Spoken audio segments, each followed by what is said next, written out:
Welcome to Very Honored Frater BT's Esoterinerd podcast, episode 62, in which Joe Shantz and I interview Courtney Aura Freeman. But first, I'd like to introduce a new segment called From Station to Station, and to retroactively include the Tav pathworking and establishing of the Temple in Yesod in episode 45 as a part of this segment, and in a sense the entirety of episode 35, the establishing of the Temple in Malkut. You will probably want to listen to episode 35 followed by episode 45 before listening to this episode. However, I'll leave it up to you.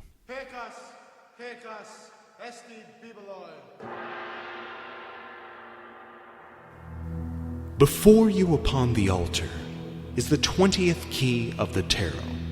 To the uninitiated eye, it apparently represents the Last Judgment, with an angel blowing a trumpet and the dead rising from the tombs.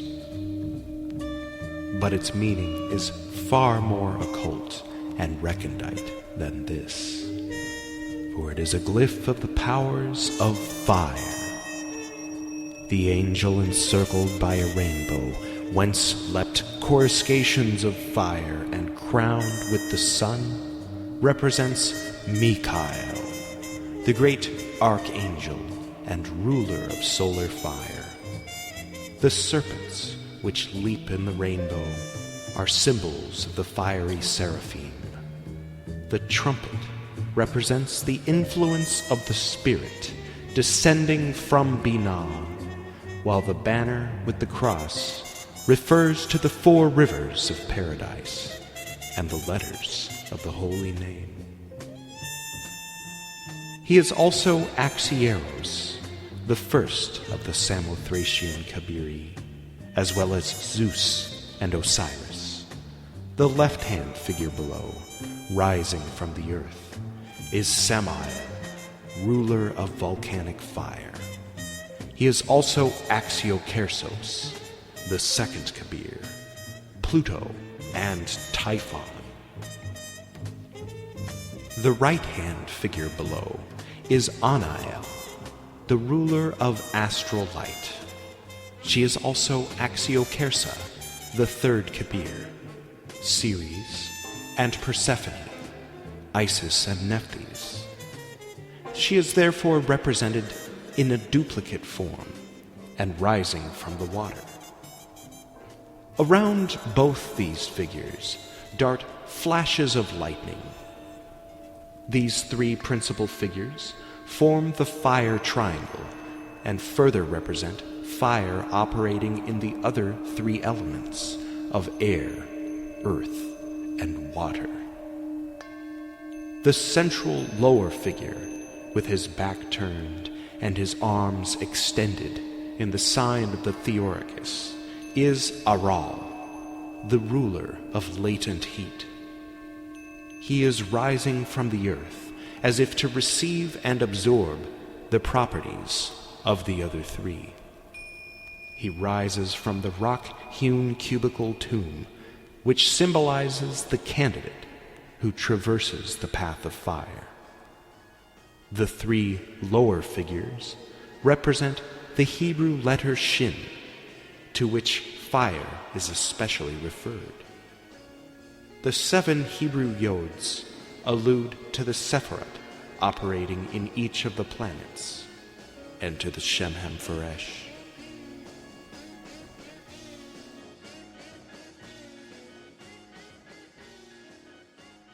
Place your hands upon the central altar in your temple in Malkut. What does it feel like? There you go, starting to come into view. What does it look like? And there it all is. Take a moment. Let the details fill in. On the eastern wall you see the 3 Hebrew letters on banners hanging. On the left side is the red Shin, up above the portal leading to the scene of the judgment card. In the center of the eastern wall, which is to say the wall in front of you as you stand there just to the west of your central altar, has the indigo Tav. Beneath that, the universe card. We've already traversed that one in episode 45. To the right, a crimson, which is to say reddish-purple, letter Kof, and beneath that, the scene is the moon card. Today, we will approach the Shin card, walking right up to it, and with the divine names of Hod, projecting with the sign of the Emperor toward the image of that Book T judgment card. Elohim Zabaoth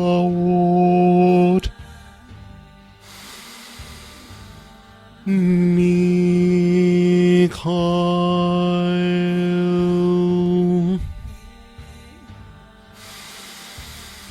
Beni Elohim,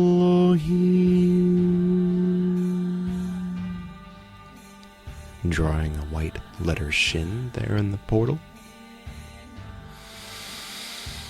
Shin.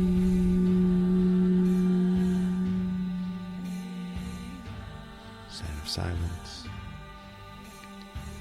And projecting through with the sign of the Emperor, stepping through the portal, turning around, and closing the door or flap behind you.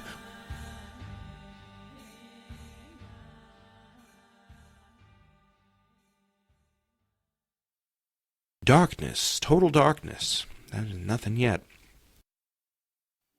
Oh, you hit your head on something. Oh, it's a wooden... Okay, lifting up and out of this wooden tomb box thing, rising up and standing in the sign of the Theoricus. That's like you're supporting two cups of water level with the top of your head, let's say. One over here on the left and one over here on the right. Relax your shoulders. There you go. Good. You gotta be mindful of these yoga things. You can go ahead and lower your arms, and you notice that you're wearing a black robe and red socks, a black and white nemes, and now you can see.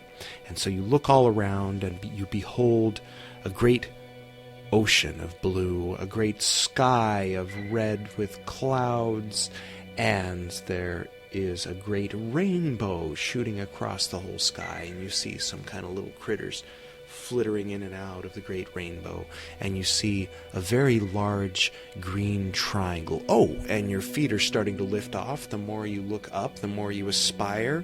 Oh, and you start to hear a golden tone kind of calling you to just lift straight upward. You just roll your eyes upward and just rise up beyond all of this stuff. You rise even past, the flittering seraphim serpents going through the rainbow. You rise through the rainbow. You feel it going through you, see it going through you. You rise up above the clouds, and you see the place where the very top of this green triangle can be found. And you find yourself face to face with a great angel standing there facing you. And as you look upon the image of this angel whose wings are like fire, whose forehead bears the symbol of the golden sun, who blows the trumpet with that beautiful sound. Upon the trumpet is a white flag, the Red Cross, gazing upon the countenance of this great angel who is Osiris, who is Michael, Zeus, Jupiter, whatever you call him. He is Axieros. He is solar fire, life-giving and light-producing. You open up your arms to receive the light, the solar light, the blessing from this great being.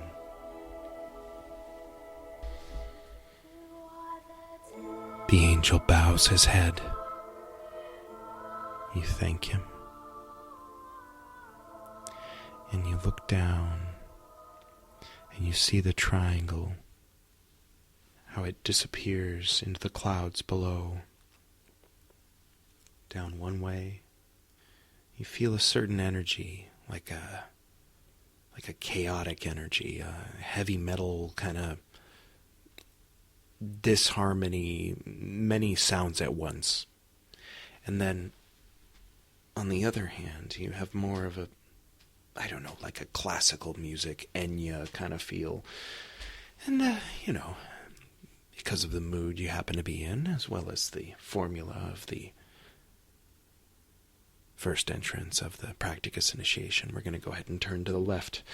Go ahead and just float on down to the apex of the triangle and then hang on to the top, and we'll reinstate gravity at this point. Ooh, you get that vertigo feeling? All right. Now just cross your arms across your chest. It's a water slide, and it's a 60-degree angle, so it's going to be fun.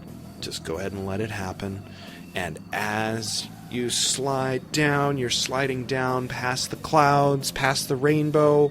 You're starting to hear the music change. Where there was that tone before, you're starting to get kind of a different sound. You can hear it, so there's no need for me to describe it.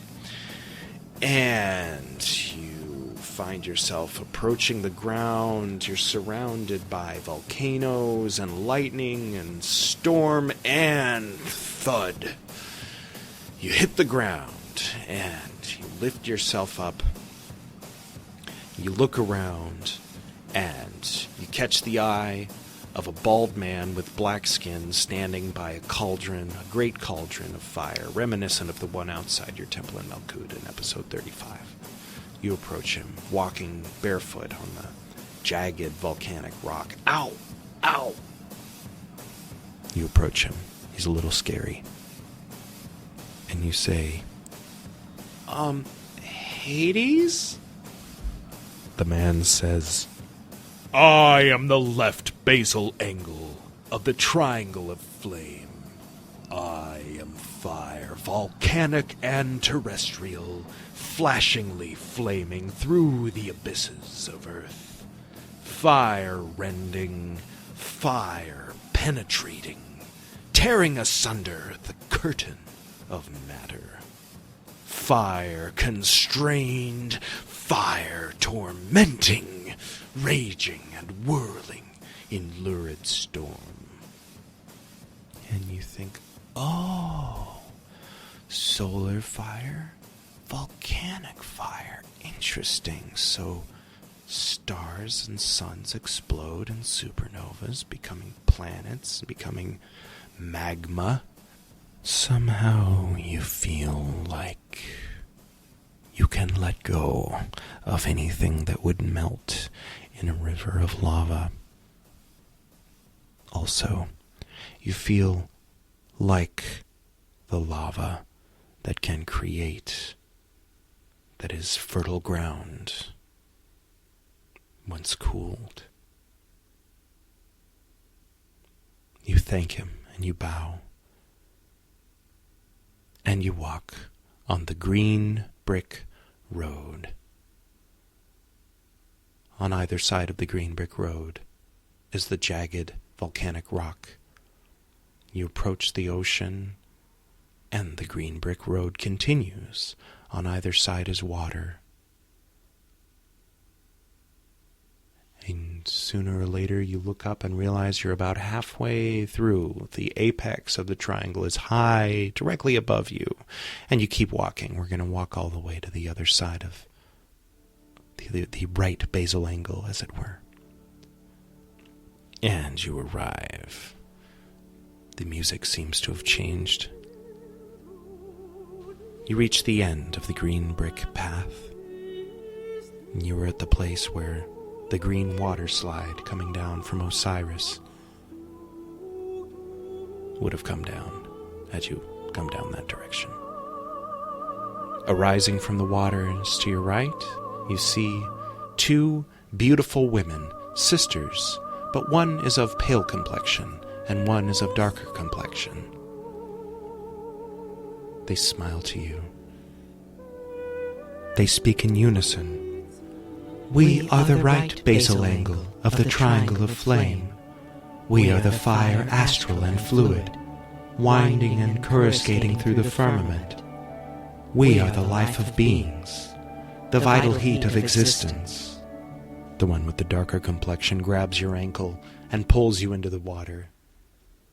Both of them are laughing. You realize they're mermaids. You follow them as best you can, underwater now. You realize that you have a fishtail as well. Sooner or later you realize that they are lights and so are you, and the three of you are now pink with orange highlights. They start to change to green with yellow highlights, and you change as well. You realize this is because you are swimming with them. Suddenly you become aware of the vast ocean in all directions and all the schools of fish, i.e. lights, beings of all kinds, some swimming alone, some swimming in vast groups, some of one color in a group with different colors, some embodying all colors, some changing even as we speak. Over there's two swimming together and then they separate and one joins up with those three and the other joins up with that one over there and then swims those directions, happening everywhere, in all directions. It never ends. It goes on and on and on. You swim with them a while longer and laugh, and sooner or later it is time for your path to go a different direction from theirs. And so they take you back up to the surface where you began, the green brick road.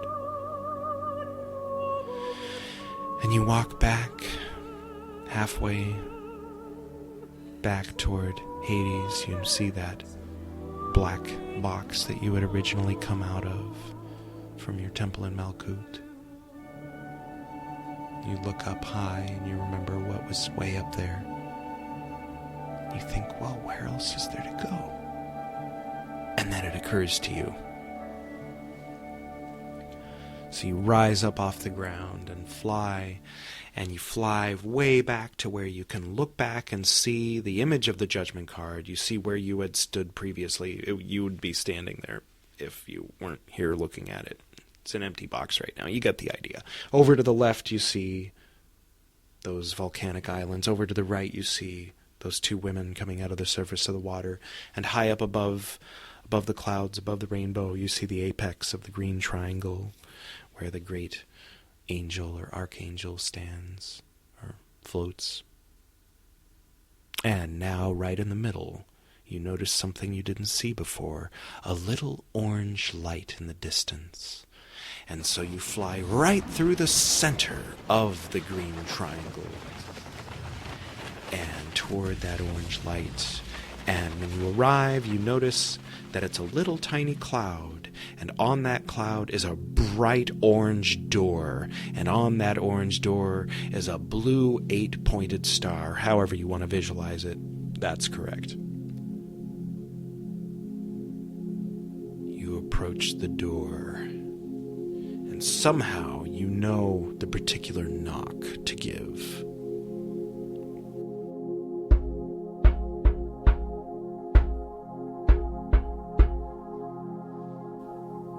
Reach down, you turn the handle of the door, and it's locked.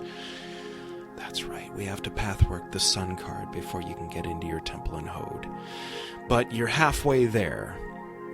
For now, let's turn around, fly back the other way, and notice that from this vantage point, Hades is on the right, and the two women are on the left. That looks funny.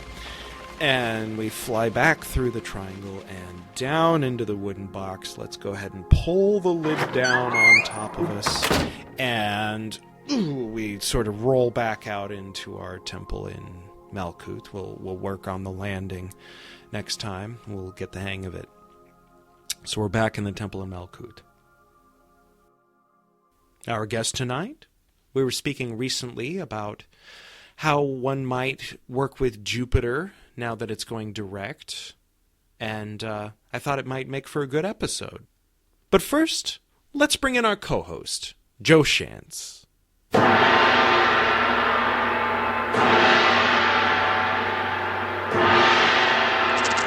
Hello. Hello, how are you?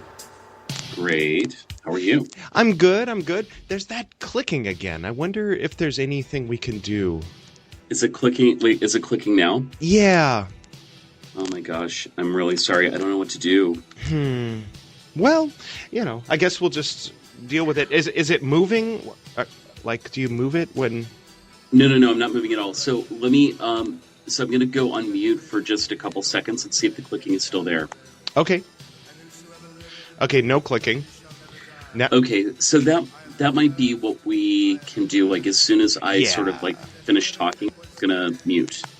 Okay. We'll just go ahead and do that. So how's your week been? I heard it's been a little bit crazy. It has, but it's a good kind of crazy. Well, that's good. Productive crazy. Yeah, how about you? I don't really remember. What's, just all over the place. I don't know what's going on. That's a good question. I should look into that. What have I been doing? Okay, so, Janie's on spring break. So we went to Universal Studios yesterday, and we're in vacation mode. That's what it is.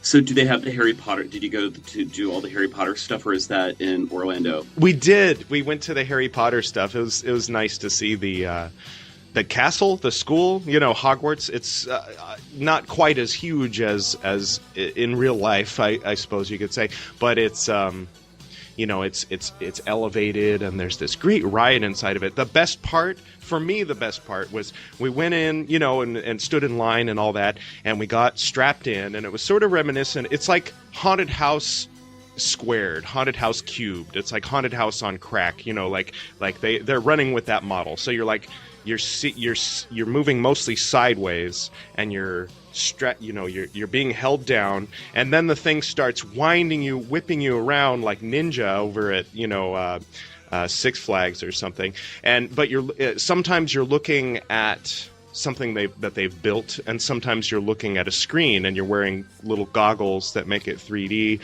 So you're in a Quidditch. I'm not as big of a Harry Potter fan. My wife is going to hear this. And it's Quidditch. Quidditch. But then at one point the ride just crapped out, and we were just staring at blankness, and we were on our backs, and we couldn't move, and we were strapped in, and there was a voice saying, "Please stand by," and it was forever. It was a really long time. It was like someone had to reboot a computer while we were there on our backs. And, I'd like lean forward and look around the edge of the screen, and you could kind of see like what was going on. Like, oh, okay, that's like backstage area. And then when it first started, it gradually started moving, and the sounds weren't all quite there. So there was just this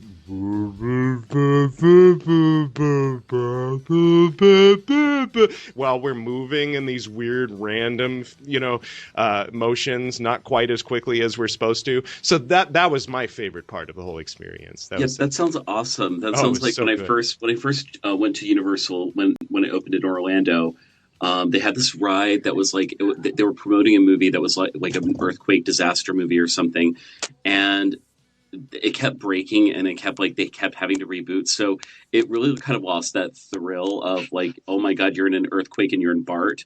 It didn't really work. But actually, when I was at Universal last, I did the whole Harry Potter thing, and I splurged and I got myself a Ravenclaw robe. Oh, nice. That's where I'd be sorted. That's cool. Yeah, they had the wands with the little light thing on the end, so you could actually wave them at certain places within the park and make, the cake turn around inside the display case and stuff like that. Oh, that's so cool. Yeah, it was cute. So it looks like Courtney's ready for us to bring her in. So let's get to that interview, shall we? Let's do it.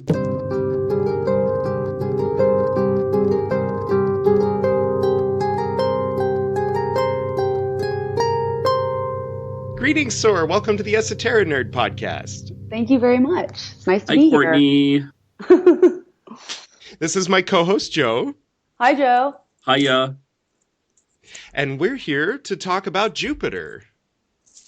And whatever else comes up.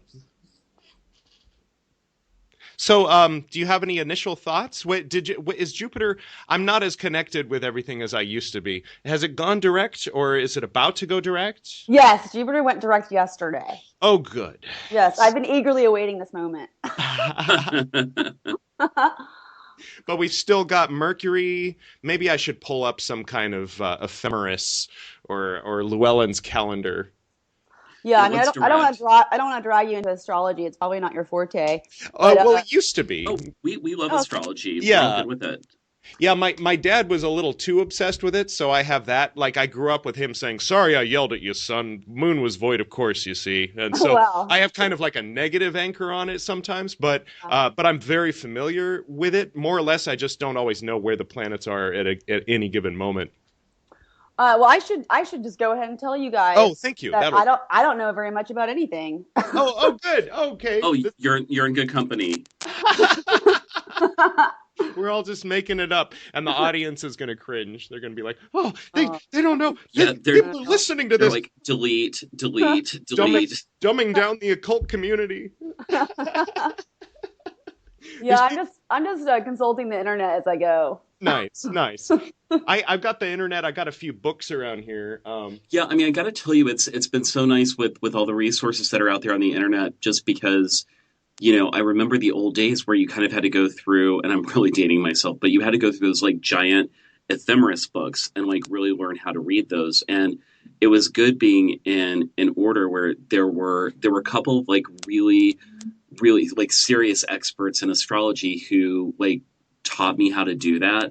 Yeah. But I'm still like, I would not claim to be an expert, but I do know kind of how to read an ephemeris, but it's so like, it can be really kind of daunting. Whereas on the internet, like you have so many great resources now to just get whatever you need. Yeah, a lot of people can just break it down for me really easily. I should mention that I've been following a gentleman named Christopher Witecki for some time now. He is a psychic astrologer. Mm-hmm. Which is, what happens when you come to California. You find a psychic astrologer. Well, of course, you have to. So he is great. He does daily videos, and then he walks you through the charts for the day and gives interpretations. But it's not super detailed. It's it's meant for a broader audience, but I guess the leading edge. Not to get too far off topic, but you mentioned coming to California. You mind if I ask where you're from? I grew up on the East Coast. I was born in Los Angeles, and then my family moved east. My mom and I went to California, and my dad moved to New York. Okay. So I kind of consider myself to be from both locations. Well, Joe's in New York. Great. Yeah, and before that, I lived in San Francisco for like 6 years, so I've kind of got that bi-coastal thing going on too. Nice. Fantastic. And I'm here in LA. I'm visiting Sunnyvale currently. Oh, okay. Right on. Oh, fun. Yes, I'm talking to you from Sunnyvale. That place, it's funny, going way off topic, but Sunnyvale just used to be like fruit orchards. It's crazy how much it's changed, like particularly from the people that I knew there who used to live there. They're like, yeah, that there was no Yahoo campus out here. There was, it was nothing. It was just farmland. Yeah, it's still definitely a bit small town for me in comparison to both Santa Monica, which is where I reside, and also coming from New York. It's pretty quiet. It's a nice town. I like it here. I should mention to you, this is kind of on topic. Mm-hmm. They have a little storefront. So this town is kind of in the midst of gentrification, and so there's a lot of diversity in the storefronts. Some are older, they're kind of hanging on. But there's one storefront in particular that I was kind of interested in. And in the front window, they have two signs, one of which says, Oddfellows, Daughters of Rebecca. Hermenia. Oh, cool. The Oddfellows were really interesting people. Yeah, I've never heard of them, but it looked like it was some sort of order. It looked like it was of interest. What do you know about the Oddfellows, Joe?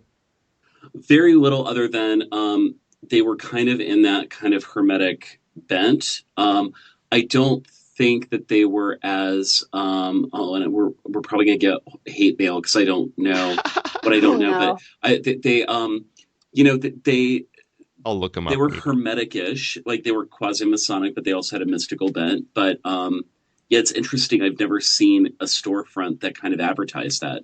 Yeah, it's just these two signs. And it looks like they've got the men and the women covered, I'm guessing. Let's see. It says here on the wiki, a fraternity consisting of lodges earliest documented in 1745 or 1730 in London. So it sounds sort of like the Masons, but different. Names of several British pubs today still suggest past Oddfellows affiliations. So maybe it was a pub?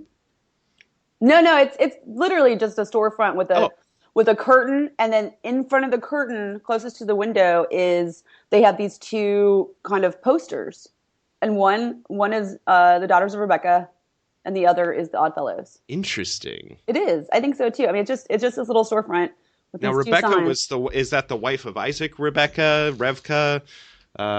She had an interesting role in a book called The Red Tent. Oh, okay. I haven't read that yet. It's pretty good. It's good. I like sort of biblical fiction. Like it's an expounding upon a question. I think there was an earlier work called "What Would Dinah Say," or at least that's what my Hebrew teacher said. I don't know. Maybe she's misremembering, but.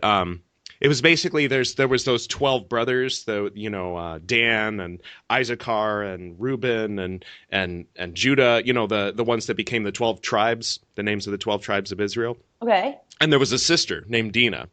And everything got screwed up when she wanted to go out with someone who wasn't circumcised, because the only people who were circumcised were her father and her brothers. One would sort of sympathize with her, end of the situation. So she didn't go too far outside the family tree, though. Can I just say, it's kind of creepy that she knew that. I would be kind of creeped out. Yeah, I know. Yeah. Well, I don't know what they were wearing back then. It was old times, but she went for a second cousin. Or maybe it was even a first cousin. It was. No, I don't remember I'm not as much of a scholar as, I pretend to be, but it was a guy who wasn't circumcised, and they were worshiping Astarte. They hadn't gotten the memo on the Jacobite thing. And so her brothers got really freaked out that they had hooked up, and so they went and I think what was it that happened? They went and killed everyone, or they were threatening them, and then they said, okay, as long as everyone in your household gets circumcised, then everything will be all right, and we'll avoid a war between our two houses. And so they all, male adults, all these, it's like the first time they all circumcised themselves, and so they were moaning and wailing, and Dina was like, okay, finally I can have peace, and they have a marriage ceremony and everything. And her brothers still not enough, so they come in and they kill everybody, and they take their sister back. Wait, so they made them get circumcised and then they killed everybody? Yes.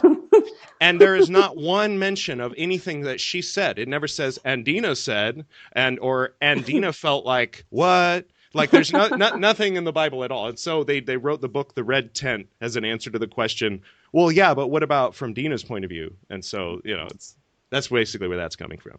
And so Revka is her grandmother, who is the pagan, like Semitic pagan lineage, who is imparting these things to her that, we presume ended up getting lost, but it was it's interesting. I won't spoil it too much.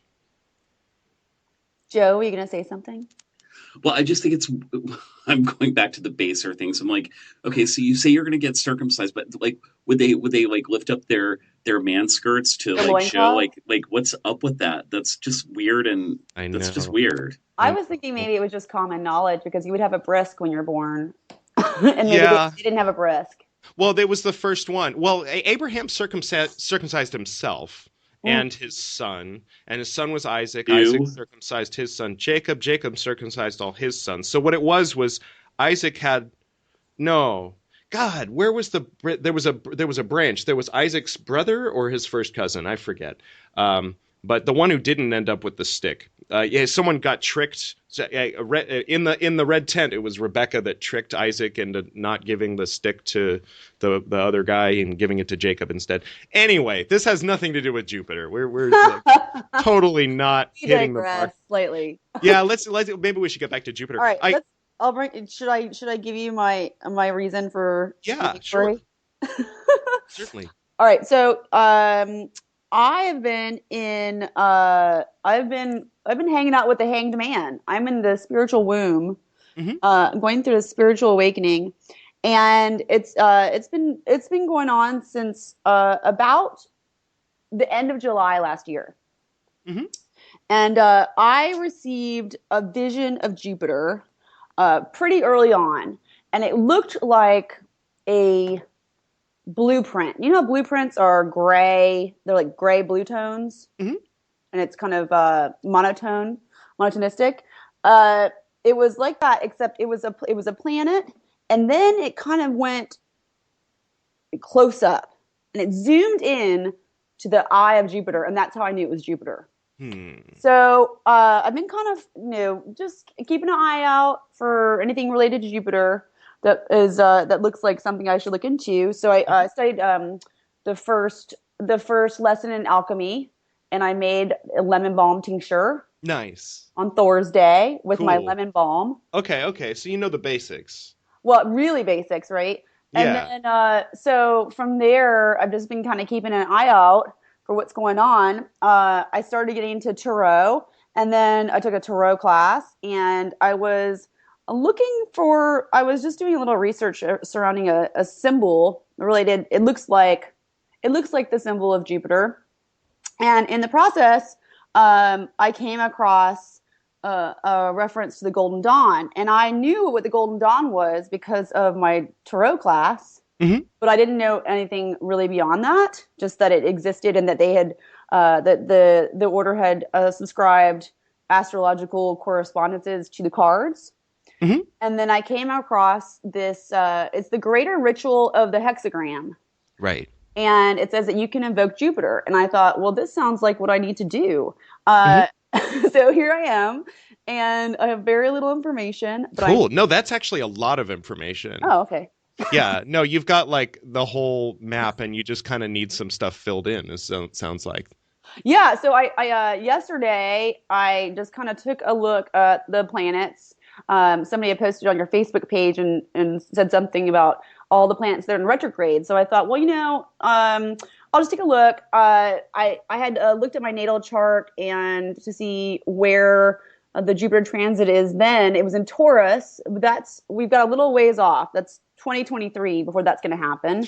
Well, let me let you know something about at least the order where I came from, and it's something that that I carry with me the same way that I carry the advice that my mom gave me when I was very young, which was it's not exactly advice. It's just that when I was, young enough to understand, I was still so young that I was seeing monsters in the night, but I was old enough that I could understand concepts, and my mom could communicate kind of full concepts to me. And so the concept that she got across was that, no, this is your room. They're not allowed in your room if you don't want them. So if they have to leave because you're human and they're a spirit. So if you say get out, they leave. And I said thank you. And so I've always carried that with me. And so as an adult working with students who can't make the monster leave their room, sometimes I don't even know how. I wish I could put the confidence in a bottle and hand it to them. And all I can say is it's a matter of being confident, not competent, but confident. But I was very lucky to have been. Consider myself very lucky to have been given that advice at that time because it's something I've always taken for granted. Similarly, in the Grade of Zelator in 1995, they told me that with a simple lesser banishing ritual of the hexagram, you render null all astrological influences. Oh. So this is where we lose half our audience. People are like, okay, fuck this guy. He knows nothing about astrology. There was this one time I was teaching a class, and it ended up being known as the Burn the Dog class. But I was way too drunk to be teaching. I was in the middle of a breakup, and it was a long story. But anyway, it was Power Week 2007, I want to say, and maybe 2008, I don't know. But what was I talking about? So there was this one, this Native American woman just burst, stood up and stormed out of the class, and my friends were in the office, and they were like, "What's wrong? Are you okay?" And she says, "He has no understanding of the animal soul." And she like burst out, and they were like, "Wow, this must be good." So that all being said, with that as my disclaimer, this is where I'm coming from. So Jupiter, as a force that we wield, where I came from originally wasn't. I mean, I was fascinated by the connection between, for example, like you said, the eye of Jupiter. I'm assuming you're talking about the eye of the storm, the red dot, the actual physical Jupiter and its moons and its everything that it's doing. I'm fascinated by holding that on one hand and trying to, at the same time, hold the mythological / astrological Jupiter on the other hand, and see if I can hold them both at the same time and see what I can get out of it. And then, things pop up about the the moons of Jupiter, but they seem sort of arbitrarily named later. Like, I'm always skeptical about, I mean, that's kind of right where I think when someone's traditional Golden Dawn, it's like, oh, Crowley said it. Oh, well, I'm going to file that under Crowley said it. Anything kind of like post 1900 where someone's saying, oh, well, that's because your Pluto is sextile your Uranus. I've already tuned out because those aren't ancient planets. So I'm thinking only in terms of what people thousands of years ago would have said, but through the lens of the Victorian model of the Golden Dawn. So Jupiter, as we come to know it in the Golden Dawn, as you probably already know, corresponds to the Wheel of Fortune, which rules riches and poverty. Corresponds to the letter Kaf, which. Yeah, I mean, there's this whole elaborate dance that they do with wordplay, and there's this surprise reveal in the portal grade that I'm going to let it be a surprise reveal. It's just such a neat little thing. Anybody can look it up. If you look up Portal Initiation, Golden Dawn, and just read through the script, there'll be one point where you'll see what I'm talking about with the calf being added to a word. But for the people that want to play it traditional, I'm not going to spoil their fun. That all said, it's the highest. What I will say is, on the Tree of Life, it is the path that touches the highest potential that we have while we're alive. So, like, for example, the blue of Chesed is related to the blue robe that was worn by the high priest Aaron in Leviticus, and in that paradigm, in the Judeo paradigm, that was the highest office. Similarly, the blue of the premonstrator who sits in the role of Isis in a Golden Dawn temple is the 7 = 4 of the temple, even though usually the person sitting in the robe is not of that grade. But symbolically, they are of the highest grade of the humans sitting in the temple. So Kaf connects to that. So there's, a lot of times people are approaching, like, there's an old medieval talisman that has the equal-armed cross on it, and it says AGLA. And as far as I know, that's where we get Agla in the Lesser Banishing Ritual of the Pentagram, is from this Jupiter talisman of prosperity. So that's interesting. But usually that's where people's minds go with Jupiter is, oh, prosperity. Let's talk about that. But the heaven of Asaya, what's called the heaven of Asaya, I'm skipping around. And then I'll stop talking for a minute. I'll let Joe talk or something, because I get tired of the sound of my own voice. But the fourth Sephirot on the Tree of Life, and we're talking about, of course, the Kircher one, the one that the Catholics drew, not the Jewish one. And I'd be very interested in interviewing somebody who is very familiar with both systems to compare and contrast them. But I'm not qualified to do that. But I know that there's differences. That said, Chesed is Hebrew for basically the equivalent of the Greek word agape, which is universal love, brotherly love, the merciful love, that flowing love. And so there are 4 worlds of the Kabbalah, and those 4 worlds can be seen wherever you look at the Kabbalah. even if you look at the highest world of the Kabbalah, you can find 4 worlds of the Kabbalah there. If you look at the lowest world of the Kabbalah, you can find 4 worlds of the Kabbalah there. So it's a little bit confusing. It's like a 16 cubes all stacked together, and depending on which way you look, you can see the subworld of the subworld. That all said, okay, so you're looking at Chesed, which is the blue sphere, which is the highest potential that a human has while they're incarnate, supposedly, unless you're Crowley or David Griffin or whoever. And a few other people who've claimed grades higher than 7 = 4. So the highest world is the pure deity world, and that corresponds to the divine name El. So whenever you hear like Gavriel, if you want to be, Hebrew, it's the strength of El, and that particular that's the name of God that's particularly attributed to Chesed, which is also interesting because it's similar to Allah, and there's a blue thing, and it's interesting.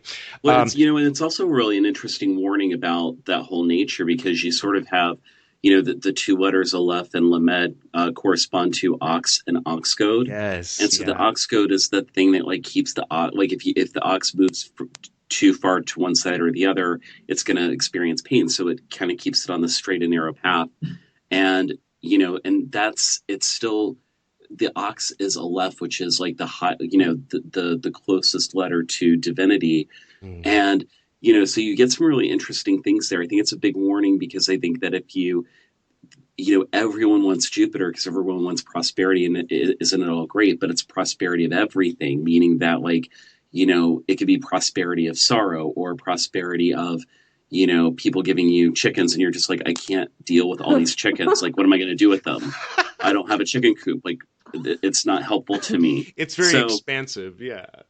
Yeah. And, actually there was a really cool experience. A friend of mine talked about being in that kind of, that spiritual place. I thought was really beautiful. And I'm going to paraphrase him badly, but he was just like, I was just in this park, and all of a sudden, like, I just felt this over expanse of just love for everything around me. Like, he would just look at someone on the street, and he was just like, just loved that person fully, and the tree that was nearby, just that kind of experience. But, being in that place too long can, make you blow up, really.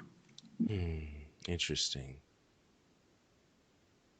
Along that same line, Aleph and Lamed, the ox and the ox goad, Aleph on the tarot and all that corresponds with air. The heaven of Saya for Aleph is air, and for Libra is, or rather for Lamed is Libra, which is cardinal air, which is cardinal meaning the mover of, the initial spark that moves.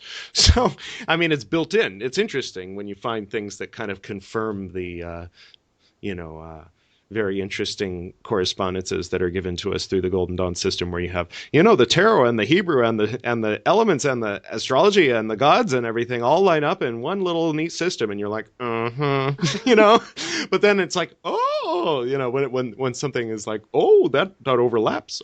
That's the same thing over here.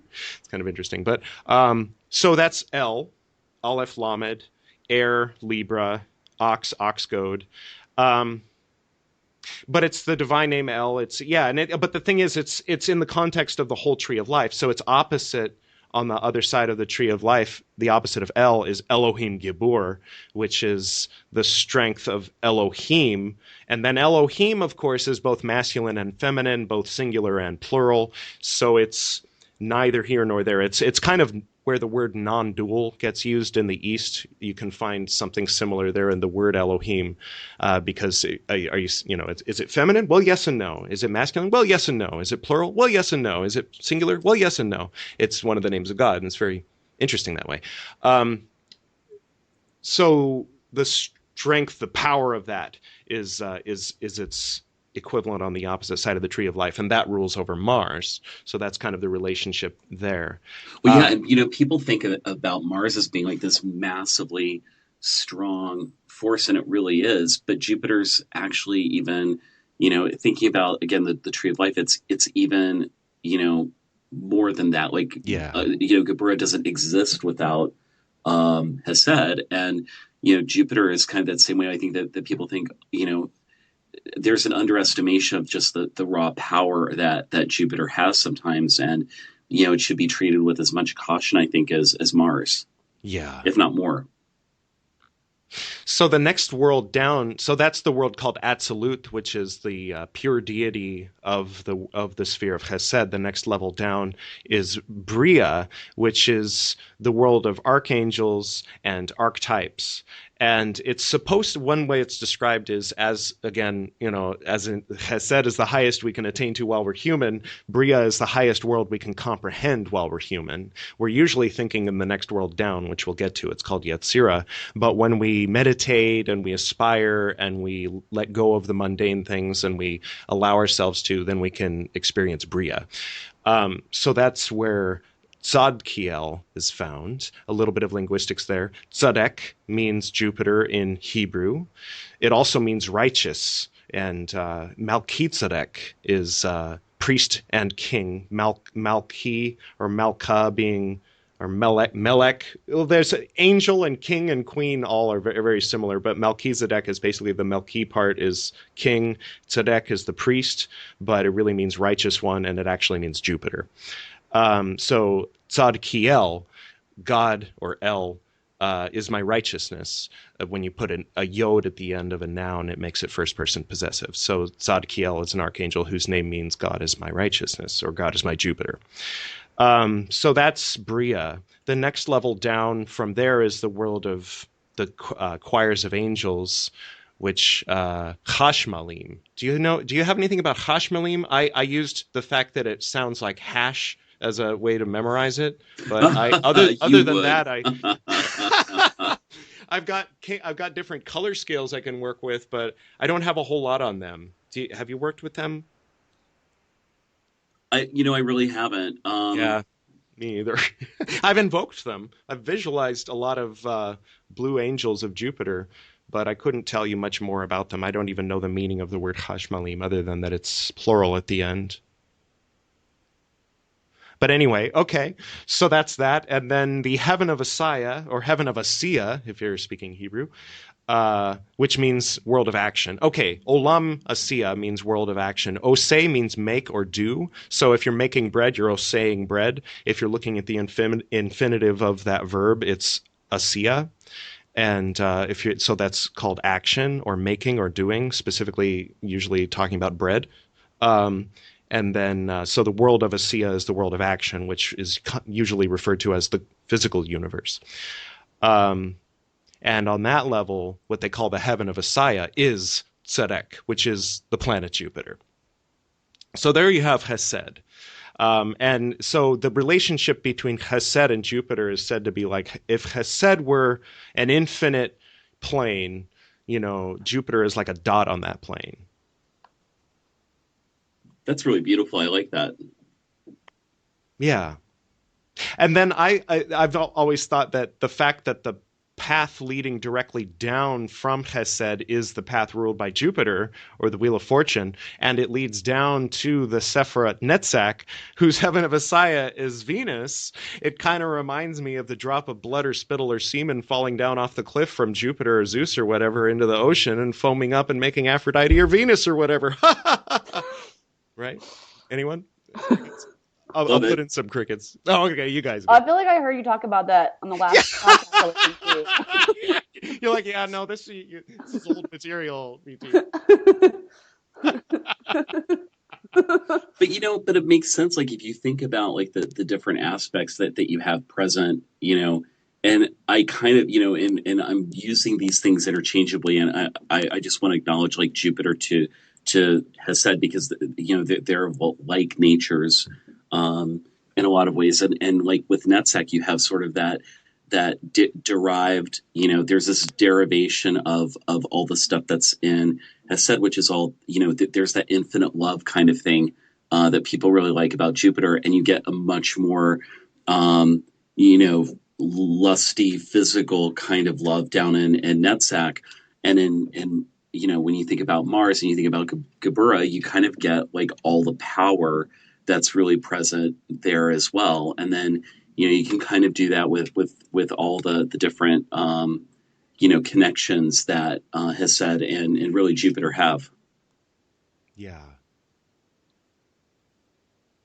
Jupiter the god was sort of an asshole, wasn't he? I mean, I know more about Zeus, to be honest. I'm sure that Courtney Ariadne would slap me across the head for speaking so interchangeably. The Golden Dawn is very guilty of just like assuming everything's going to be syncretized in 10,000 years anyway, so why not do it now, you know? But then there's people that are like, these gods are different. They're very different personas and different personalities. So you have the planet Jupiter, but then you have these characters from mythology, and then it's like, where do they come in? And at a certain point, the brain shuts down and just says, you know what, let's be Buddhist. I'm just going to do yoga. Exactly. This is ridiculous. I don't know about all this synchronization. I mean, you have, because like, I know that they try to make this connection. I think that there is somewhat of a connection between like Ma'at and Themis, but they are two totally different things. You know, and I'm just saying that having worked more with Themis and also doing work with Ma'at, but like they're so different.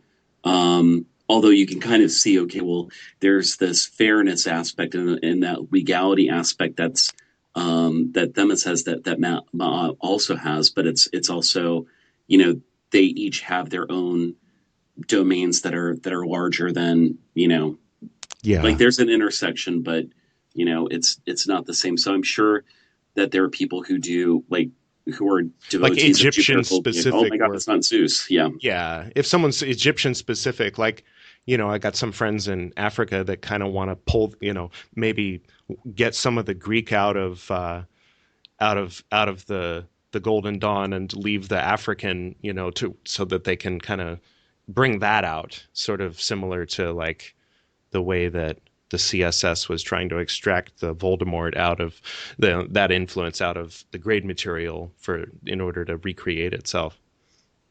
They probably don't appreciate me just saying these things out loud, but that's why I don't accept their invitations to come back to the table. Because then there'd be like, yeah, well, you know, the 12 of us have decided that you need to knock it off with your podcast, Edward. No. I'm like, nope. We need the chief podcast. adept of an order of one. Thank you. I'm there with you. I'm right there with you. Order of one is fine by me. Yeah. So I have some questions that are related to everything you just said. Let's see. Now, I've read that you can invoke all the planets, and I've read something about the spirits, plural, of Jupiter, and then also I've been watching a woman. Her name's Chloe Hudson on YouTube, and she channels Mother Earth, and Mother Earth has a very interesting personality. She's very excited. And she has a lot of enthusiasm, and it's really fun to hear her communications. But it also makes me just curious about reconciling this idea that the planets have personalities, or that there may be multiple personalities or spirits associated with Jupiter, for example. My mind goes straight to the conversation I had with Lon Milo Duquette about, you know, how there isn't really any hard lines between Akashic record and reincarnation and DNA. And so, I mean, that said, I think that if I were to channel Mother Earth, it might be a different personality than that. And some of the things said might be different. And then someone could argue back and forth and make it a holy war about who has the real connection to Mother Earth. Or acknowledge that they're both valid connections between a human being and an idea of Mother Earth. I love that. You know, it was really interesting. There was a time when I actually saw 3 women channel Isis, for example, and it was almost in a way looking at the fates in a way where you had, you know, where you have the girl, the mother figure, and then the old crone, and yet they're all one person, and yet the messages they were delivering and how they were delivering it were totally different. But could you say, well, she's not really there in Isis, that's just her own personality? Well, that may be true, but something that big can be expressed in a lot of different ways, I think. I bet if you went back in time to when George Washington was smoking a bowl, thinking about e pluribus unum, he'd say something similar. Like many ways of expressing one thing, but e pluribus unum, out of one, many, out of many, one. So I think like if you did that work with Jupiter, for example, Courtney, I think that would be like, you would have your own connection, and that would be very real. Could you connect to a different aspect of it, or would you call that something separate? Would you say, okay, well, it's I'm connecting with this entity that's revealed itself to me, and it's true form of, maybe that's just an expression of this totality. It's really hard to say, but it's all really interesting in practice. Yeah, especially looking from the outside in.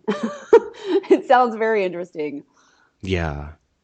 Well, that's the place to be. I mean, there's been 2 or 3 times that I've stood inside of a very well put together Solomonic circle in a probably the biggest, most grandiose, specifically Golden Dawn temple to have walked the earth yet, with these ridiculously tall pillars I was always ready to like dive out of whichever Deus officer throne I was sitting in to sacrifice my life to save a neophyte from being crushed by these things should someone lean against one, because they were just sort of standing there. There wasn't any kind of reason or anything. They were incredibly heavy, and they were stacked on top of wooden blocks. It was like the most precarious thing. It was like, don't touch the pillars, we'll all die,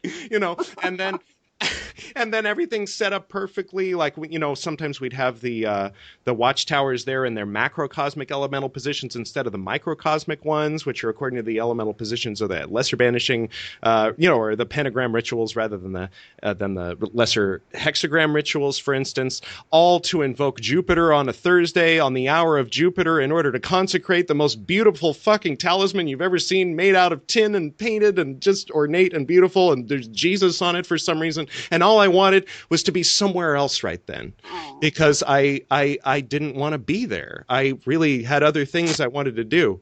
And so it's, I mean, having come from that, whatever I can glean from those experiences to offer the people that want to be able to like have cool ceremonial experiences with Jupiter, or, basically it's a matter of just allowing yourself to do it. I think coming from act. I love that. I think people that sound is pretty go terrible. ahead, I'm sorry.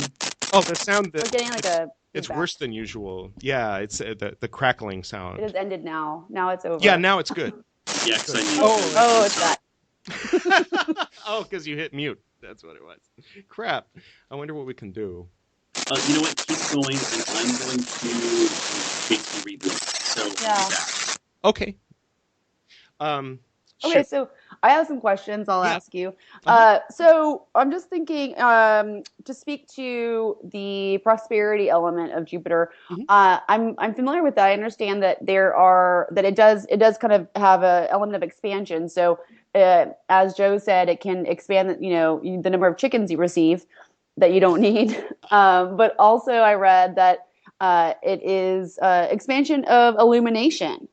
So that sounds something that I might want to attain. Yeah, that was kind of what I was getting at with some of the other stuff about Hesed and about the calf. Basically what I will say, I didn't want to say too much and do the big reveal on something that's like a big aha reveal in the portal initiation. Mm-hmm.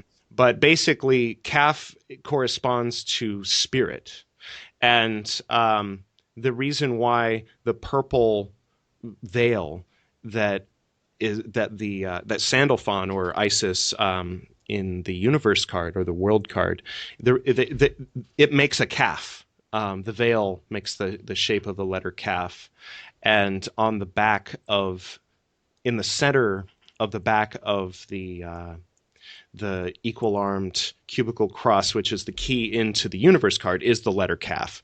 So it's repeatedly used as the central figure. So its relationship to the other planets basically is that, if you look specifically at that symbol, and I'm talking about the cubical cross of 22 squares, which you can find on the internet and whatnot, but the resh is used in place of spirit on the side where the elements are found. So where the three mother letters, and then Tav ends up being used as earth because it's connected to the earth, and there's no letter that represents the earth. But if you turn it over, you have the planets that remain. Venus is used for earth in its green aspect and the aspect of fertility. I always think of a rose reaching for the sun, as a sexual, almost like reaching, longing for the sun, but then it never reaches it. It just dies. But that's when it exits and returns to the sun in a way. So similarly, you have Netzach. I'm jumping around. I'm sorry. You have Netzach. Its connection to Tiferet is the death card. So when that rose reaches for the sun, it reaches it in death. It was a line from a poem I wrote 20 some odd years ago. But anyway, okay. What am I talking about? What was the question? Kaf. Okay, so Jupiter. Yeah, it's true. It is now. But yeah, like Joe was saying, the tricky thing about it is that it includes both riches and poverty, and it kind of sometimes it has its own thing in mind. Now, looking kind of from an Eastern perspective, they talk about, well, good karma results in riches, and then from certain sort of Judeo-Christian sources that mirror that, they talk about that if you give, the more you give, the more you receive, because God wants to give to those who give, that kind of stuff. That's kind of built into our culture, which is, okay, I don't know. What am I talking about? What was the question? So the division, there's that whole, you can't serve both God and mammon. But what is service? What does it mean to serve? Do you have to be totally in poverty in order to serve God in that context, in the usage of the word God that they're talking about? No, I don't think so. I think that they're connected and they're not necessarily dissimilar, that energy is energy and ideas are ideas and symbols are symbols. So to grow and to prosper as a being would include illumination. Now, the thing the more I've learned over the years, the less I understand. I thought, if you asked me when I was 15 years old if I knew what spirit was, I would say yes. Where now I'm 37 and I don't, because it's everywhere, because it's in everything. The definition of it is that it's behind everything. The alchemical principle that creates or writes or gives life to the other two is mercury. Mercury creates the salt upon which the sulfur can express itself, but it's all mercury. So it's all, in the Council of Nicaea, add to group call, sec. They talk about the Holy Spirit moving, that when you get all the bishops together, then the Holy Spirit moves, and whatever they say is dogma. But I think that's a very limited use of the concept of the Holy Spirit. I think that it actually moves through every atom at all times. So yeah, that. So what is spirit? What do you think, Joe? What is spirit? Okay, has the clicking gone? Yeah. Oh, good, fantastic. Yay! You sound great. Okay, so what is spirit? Oh wait, I've got to take this other call. Okay. No, just kidding. I've got. I don't know how to answer that. I think. It's, yeah. She was talking about spiritual illumination as connected to Jupiter. Jupiter not just as prosperity. Expansion is an illumination. Yeah, but isn't that mental expansion and illumination, and isn't that emotional expansion and illumination? So when I look at the 5-pointed star, it's hard for me to put. I remember that the cult leader used to stand up there and say that the order itself, the temple, was the spirit pentagram, and your home life and that's mundane. gross. I know, right? I'm barfing now. I know, and I always argued that no, this is a warehouse space upon which we all pay $150 a month. This is in the Earth quadrant, like what we study is in the air quadrant.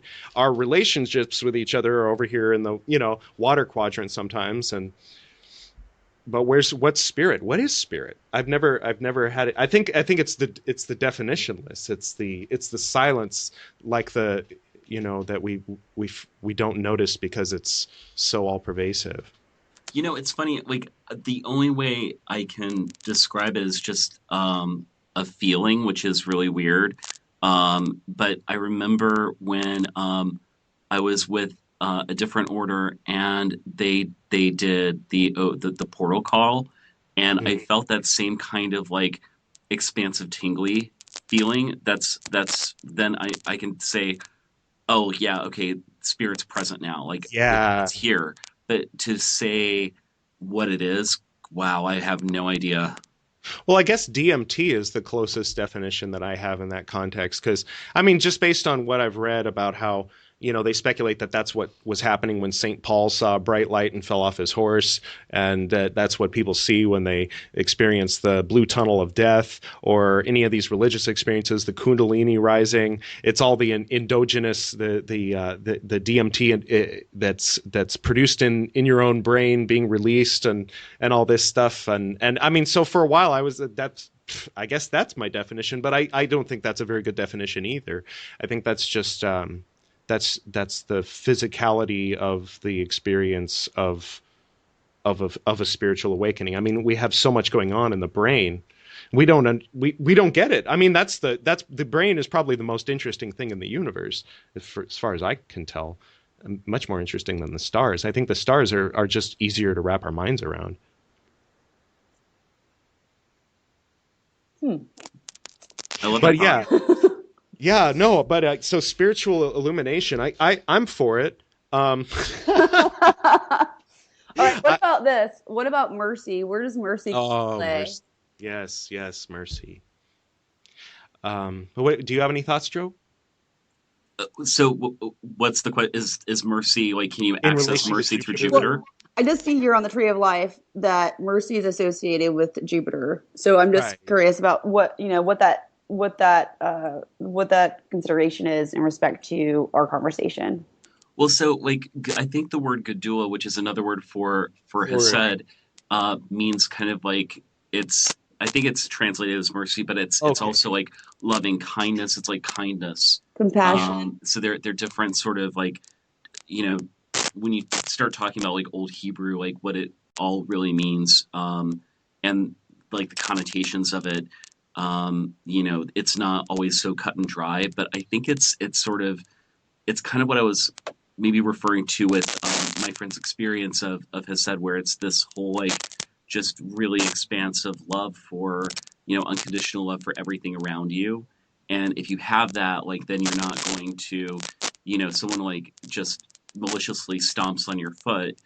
You probably won't care when you're in that state. Like when you're in that space, you're just sort of like, oh, that person just stomped on my foot. That's okay. And is that always the right response? Well, no. But if you're in that space, like that's kind of how you're going to respond. That actually reminds me of a study that I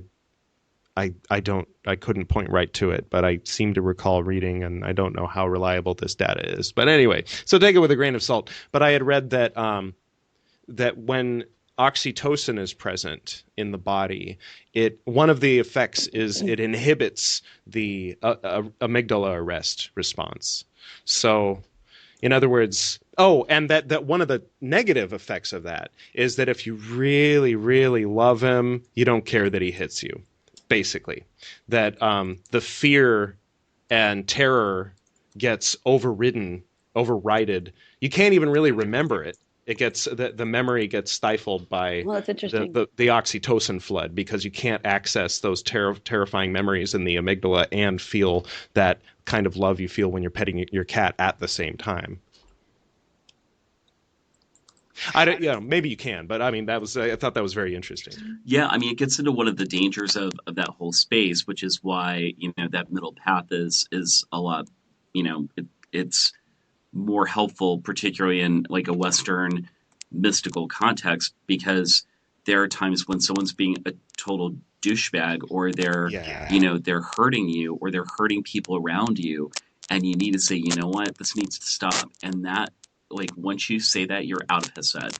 You're out of that space, which that's not a bad thing, you know?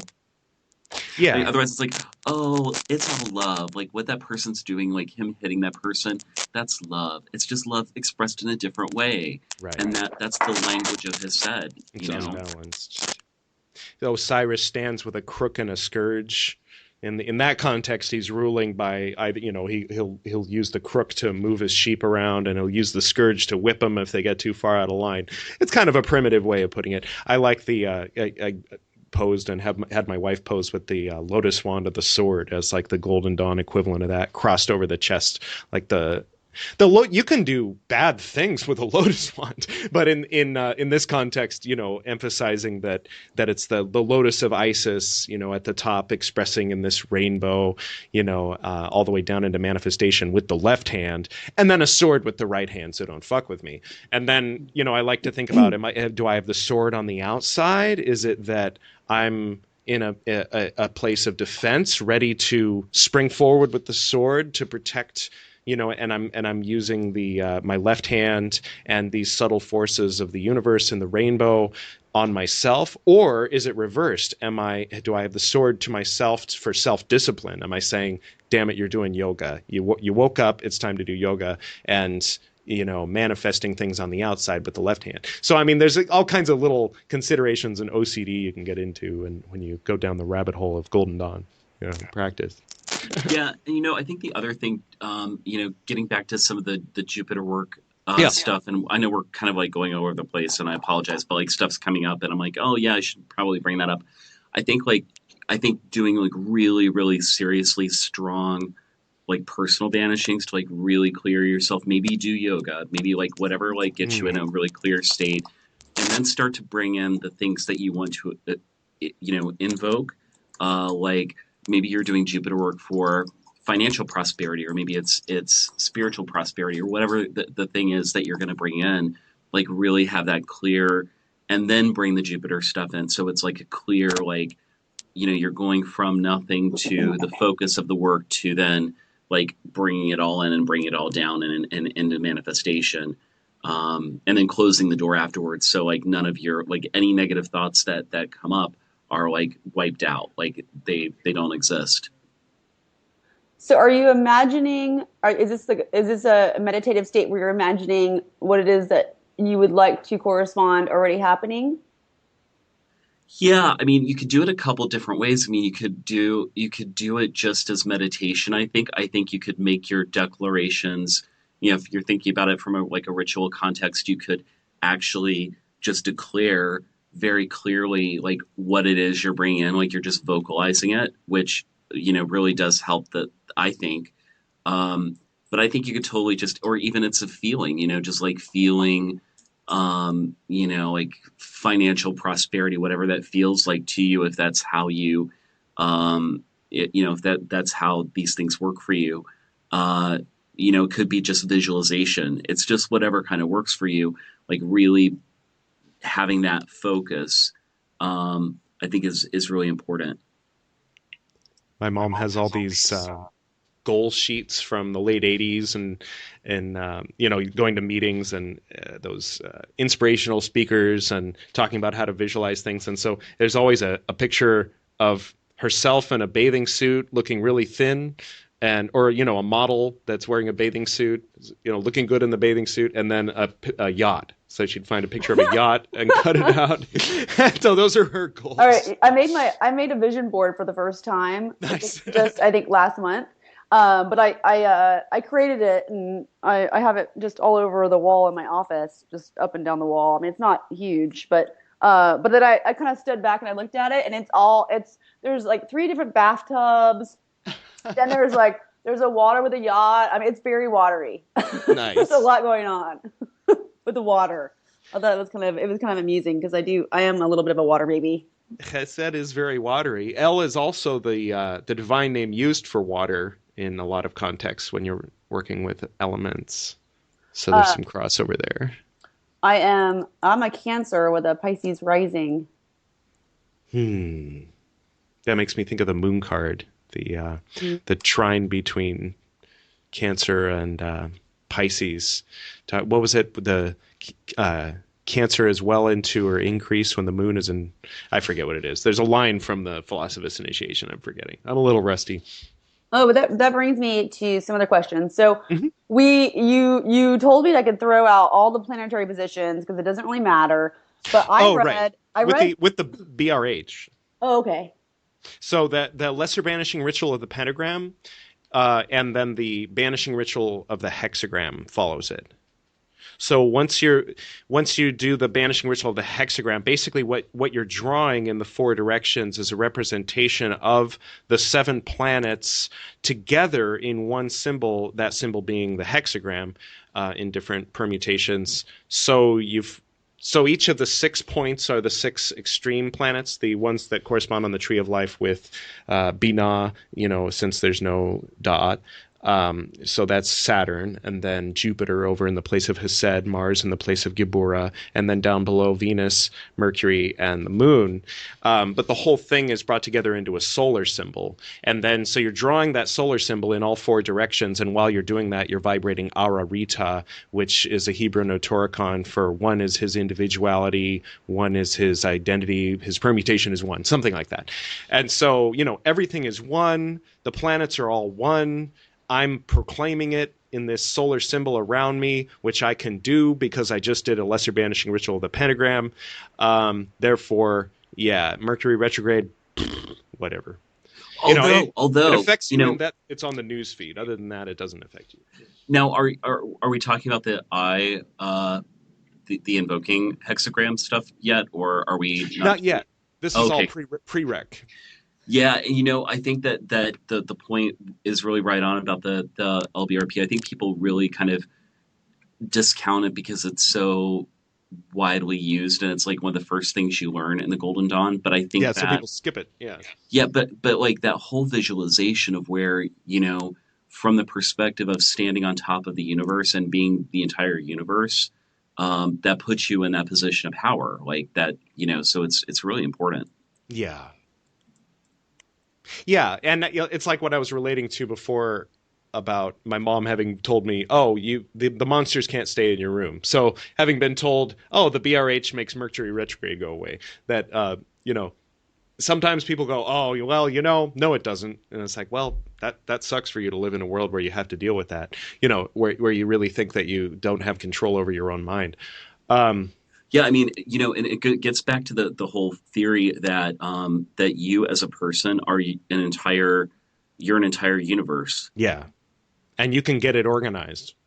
you can get it all, make the trains run on time in your own brain, if you know what I mean. Il fini giustifica i mezzi. You know what I mean? There you go. I was thinking just the same thing. that just made me hungry. I don't know why. Belly, ooh, and cheese.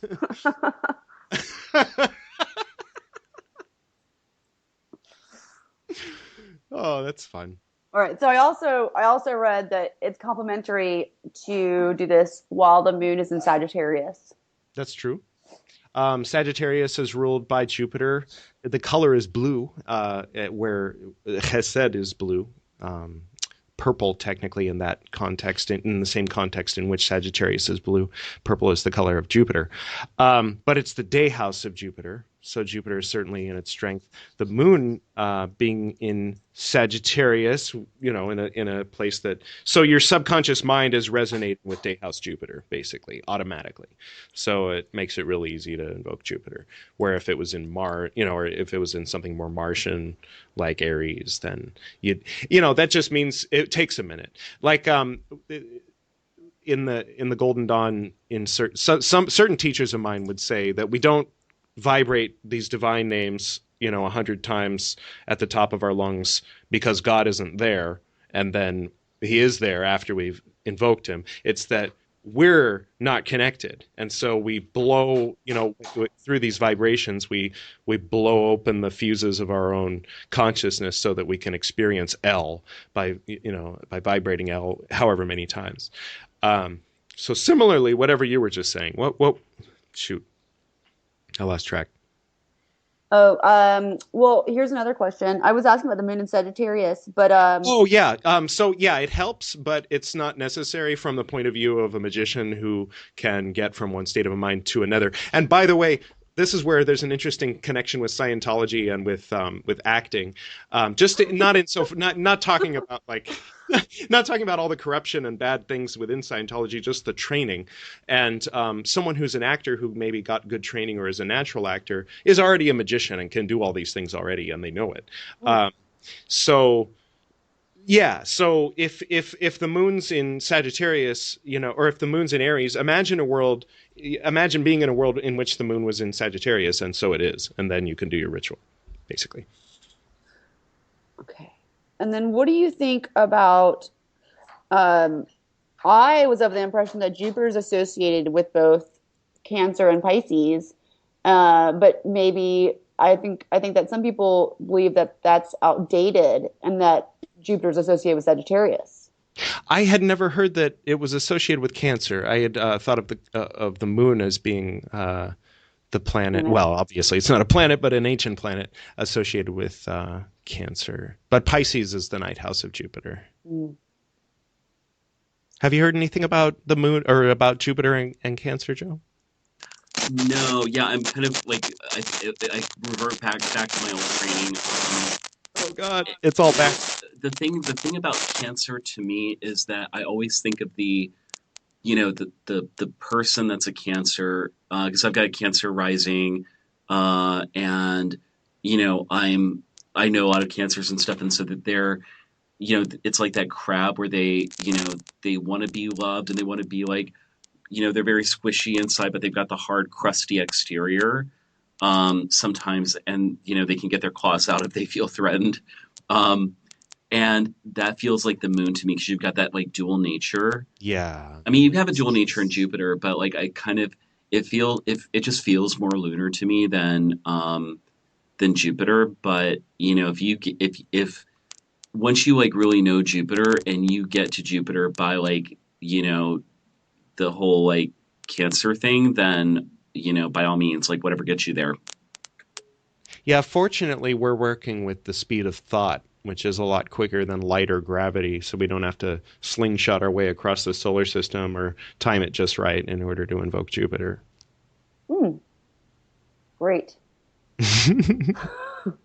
I mean, it helps. It makes it easier. It's like it's easier to go running when the weather's just right. You know what I mean?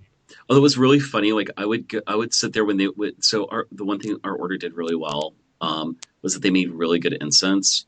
And so I would sit there and just like play by like opening all the incense jars and like smelling one. Like I'd be in that like Jupiter, and then I like smell Mars, and then I go to like Mercury, and then people would like look at my aura and be like, "What the hell's wrong with you?"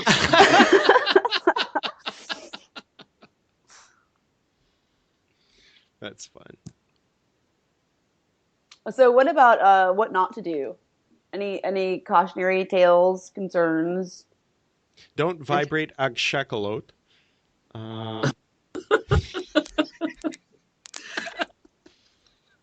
That's the breakers in pieces, the klipoth, which, or the klipoth literally means shells. I can't believe you even said that.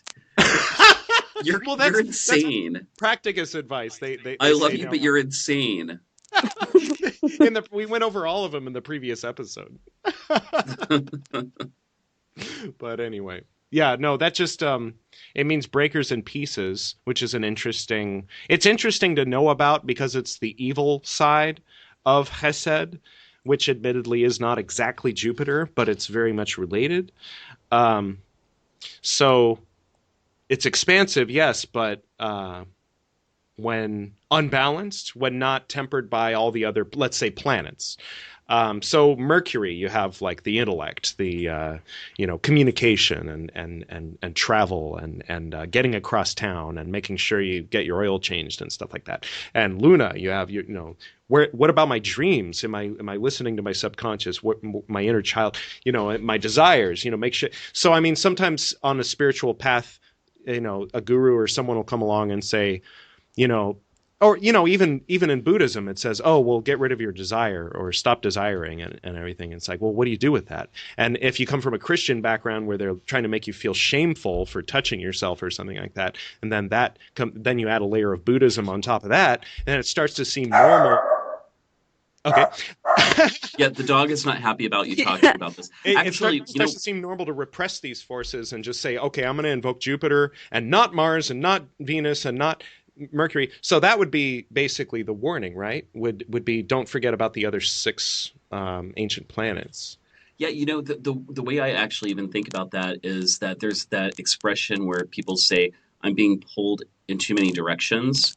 If you think about that, that's like a Jupiter thing. That's like, oh, I've got this to do. And yeah, because you can't say no, because you said right. yes to everyone who asked you for help. And what happens when you pull yourself in like 20 different directions all at the same time? I mean, you may not have the stability to handle all that, and you break. Yeah. I actually had, I'll say that a really, really dear friend of mine, had a lot going on with her family and like just like serious health problems with her family and dealing with everything. And then she was trying to work a full-time job, and then her husband wasn't really that supportive of, doing the things around the house. And she literally got she had a perforated bladder, which I think is really interesting. I mean, it's very sad, of course, but it's all like, wow, you literally were stretched out, and like, your being like has a hole in it now. And I thought that was a really interesting, metaphor for, and something that happened really to someone who really was pulled in too many directions. That's unfortunate. She's getting better. Oh, that's good. I'm looking at an image that I've saved for myself. This isn't a new direction we're talking about here, but it's the Tree of Life, and then at the top it says Omni-Galactic Source, and where Jupiter would be, it says Arcturus. Oh, that's the star that you always see to the left when you're looking east. It's one of those little stars, right? There's Vega and Arcturus. Am I wrong? It's a star, right? I don't know. It says, well, there's Pleiades to the left of it, and then it says Arcturus, and then it goes down and it says etheric father son, Omega. Huh. Yeah, I'm not up on all this. Yeah, it's interesting. It's probably pretty galactic. Yeah, no, I'm like sort of distantly interested in all that. I'm curious to see where it'll go. But yeah, what do you have any thoughts? Do you mean because I'm not familiar with the context of that? Is it when you say you're wondering where it'll go?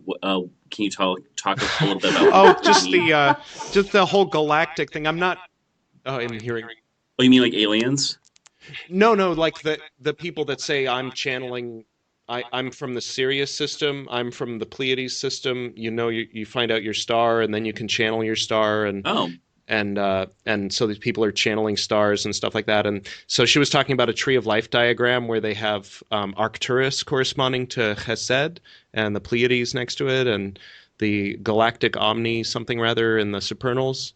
And I was just saying that I'm sort of distantly interested in all that, but I don't really know much about. I don't have much to add. Yeah, I mean, there's just so much out there that, like, I think, whatever you're kind of like focusing on, or, if you really, if that really works for you, I say go for it. All right. Well, here's another question. Mm-hmm. You guys are both pretty tuned in. What do you have any impressions about why I might have received this vision? Or how it corresponds to this Jupiter vision, and why I would be drawn to Jupiter? Wow, geez. I mean, Jupiter saved us from annihilation multiple times. I mean, as far as the planet goes, it's such an intense being. it was almost a star. I think that when a planet like Jupiter doesn't become a star, we get to see its persona, we get to see its personality expressed as a gas giant. I mean, I'm for it. I don't see why you wouldn't have the vision. Yeah, I mean, I think that if you had said that, like, I think in the beginning of the call you had mentioned that you were kind of really doing a lot with the Hanged Man, and if you were kind of in that place where it's all the way on the other side of the tree of life, and it's the Hanged Man is a tough path. It's like, there was actually it's a the really mirror image of the Wheel of Fortune too. Right, exactly. So, if you're in that like severe place where you're not, it's very mental because you've got Hode, but it's also very severe with Gabura. It's kind of like the universe may be saying to you, look, you did your work here. Time for fun. Oh. Time for a break. Nice. That's interesting. I mean, I don't know your situation. I'm kind of guessing. So you have to see if that resonates with you. Yeah, well, I had Christopher Witecki, who I mentioned to you, my psychic astrologer. I had a conversation with him 2 years ago, and he said that my guide said that it was time for fun. Nice. Yeah, that's interesting. But in my situation, I've been in this strange kind of stasis where just nothing's been moving forward. And so in terms of various elements of my life, so I was under the impression that maybe it was guiding me towards some forward momentum or movement. And now that Jupiter is going direct, I thought that might be the kind of starting point. Yeah. So yeah, your it's a great place to start too, with all the things kind of working in your favor. Huh. Wow, thank you. I remember just one final thought. I remember the advice that my mom used to give to other soarers, other women, was if you want to improve your sex life, don't invoke Venus, invoke Jupiter. That Venus is very shallow and Jupiter is very deep, and that the thing that's missing from sexuality in this culture is the depth, not the shallowness. There's plenty of that. Yeah. That's interesting because I've received the Empress card a few times, Mm-hmm. and I mean when I read about the Empress, it was about fertility and abundance and and then I read some other things that indicated that maybe she's lazy and that she's not doing anything, and that she's shallow, a little bit surface. Yeah. I mean, it always depends on a reading on how things are dignified, like all the other cards around it, or meaning like how readers always talk about how it's dignified. So, if you've got her with a lot of major arcana, or like it's really spiritual, and she's kind of like in places of strength within the reading, depending on what kind of reading you're doing, then there's a real power there. I mean, but on the other hand, if it's on that lower side of Venus, then it's it can be that shallowness. Yeah. How are you doing on time? Can I ask another question? Yeah, go for it. I'm all right with time. All right. So I have been working on learning more about Reiki and healing energies and healing methodologies. And sorry. And I'm curious That doggy's Reiki. They're really excited about the Reiki. Give me Reiki. Give me Reiki. Give me Reiki. Give me Reiki. I'm curious about if there's any kind of is there an association with Jupiter and healing, or healing abilities, or maybe there's some sort of expansion in terms of helping humanity?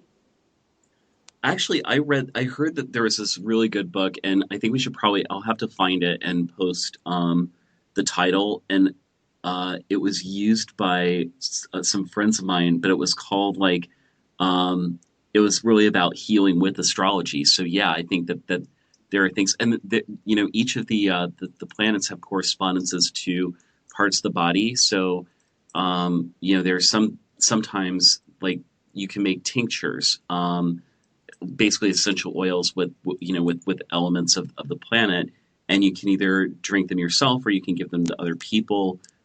who have the physical ailments that correspond with that, with that planet. Okay. Well, the lemon balm tincture is kind of a cure all. So I guess that's why it makes sense it would be your first lesson in alchemy. Yeah, for sure. I think definitely, I mean, like the old, Master Jesus said, seek ye first the kingdom of heaven and the rest will be given unto you. So what I'd say is seek out Chesed and get to know the nature of El. And the more that you know that, the more Jupiter will just appear on its own. So that said, yeah, that's definitely, like I kept, the highest place you can get to while you're a human being is Chesed. So that state of pure mercy bliss is the place of healing. But the wisdom built into the system is that we stand in the place of Tiferet at the center of the tree, so we can access that mercy. But yeah, it's the essence of that healing. And like you said, with helping others, I mean, I think of Mother Teresa. She was wearing blue. I don't think that's a coincidence. Blue is the color of the goddess and the mercy goddess and all of these things. And mercy, apart from the tree of life as well as within it. And bringing abundance. I mean, all the prosperity work that we've done for... I mean, in the order we came from, there was a very kind of Christian element. So, rather than just going straight to prosperity, we'd quite often say, okay, let's do this elaborate ritual to bring prosperity and economic stability to Africa, or India, or something like that. And then at the end, if you see fit to send a little my way too, it'd be nice, and that was our version of a prosperity ritual. So, yeah, definitely. I mean, if there's any, I think that people would probably rightly criticize that approach, but that was our approach.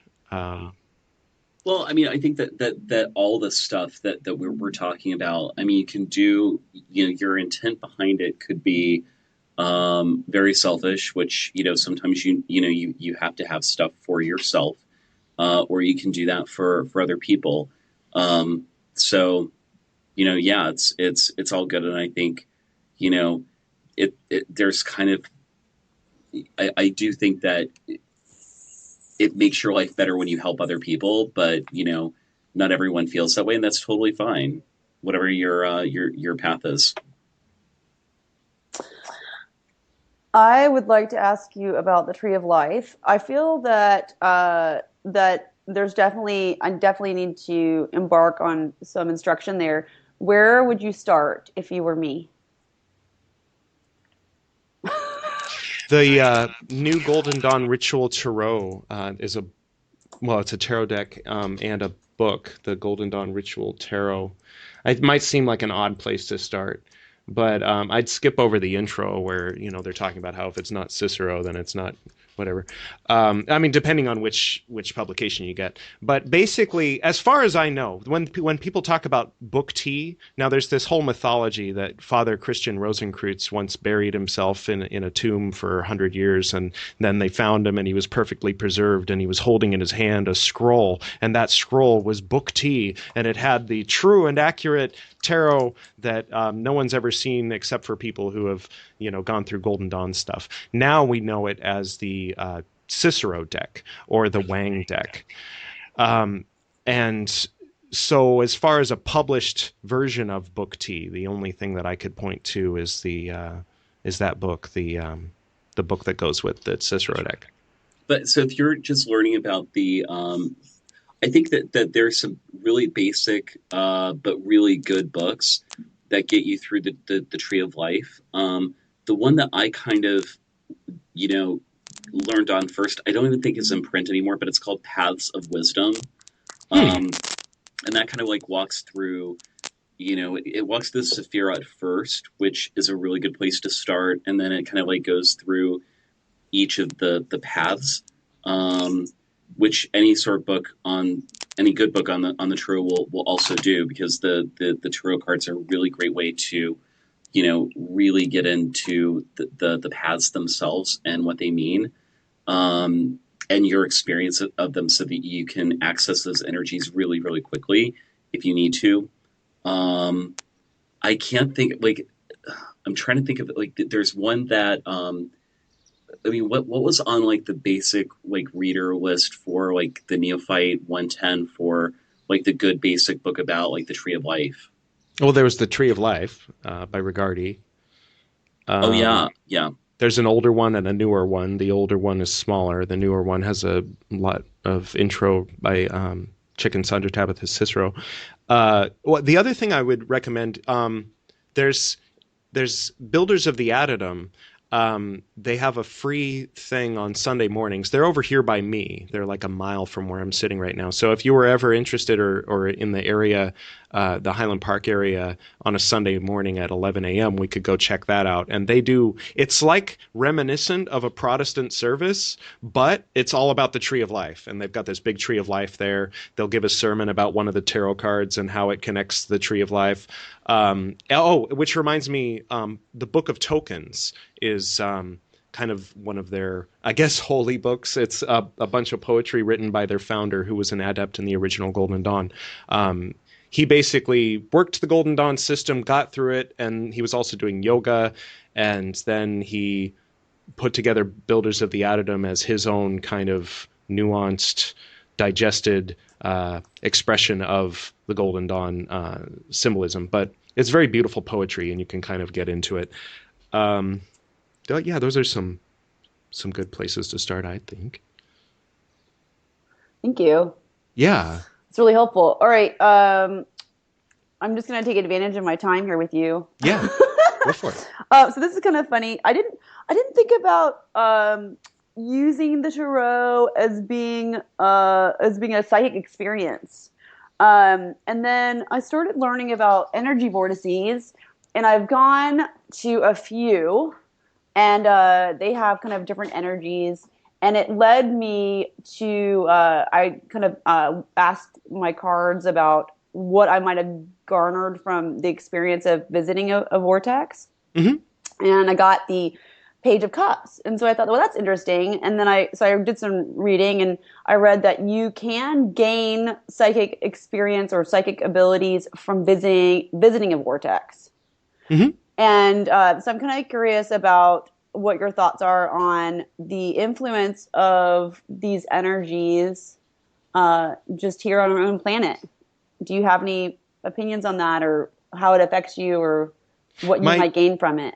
My dad got a 4x4 and was on a mission to find all the known and unknown sacred vortexes and power spots in the Angeles Crest Mountains and using all the dirt roads and stuff like that. So I'm pretty familiar with a lot of probably the places you're talking about. Beul, Beyul, is a Tibetan word for it.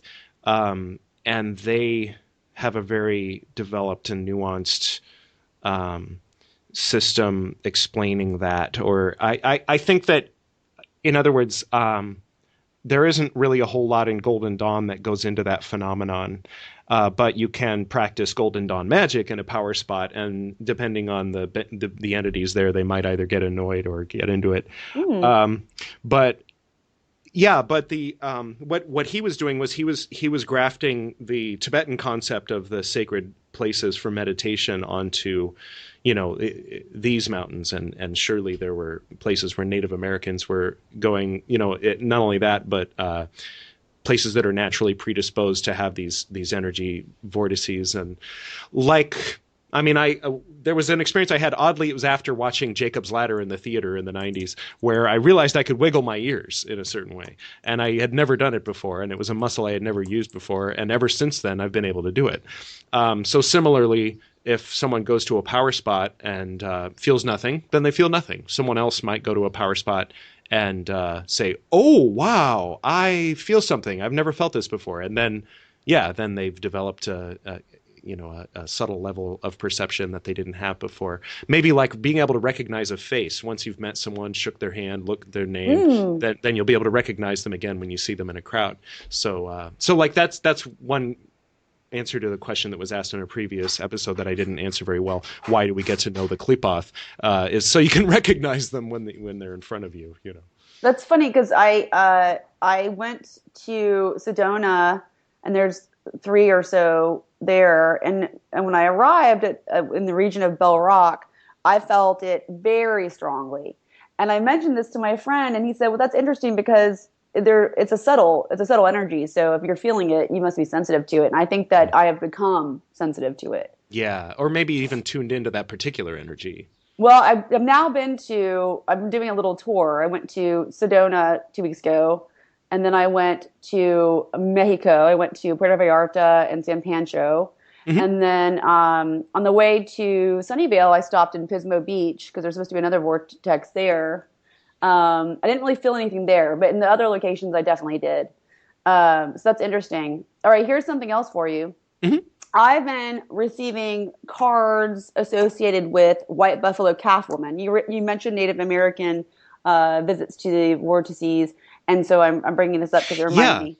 Do you have any experience with a white buffalo calf woman?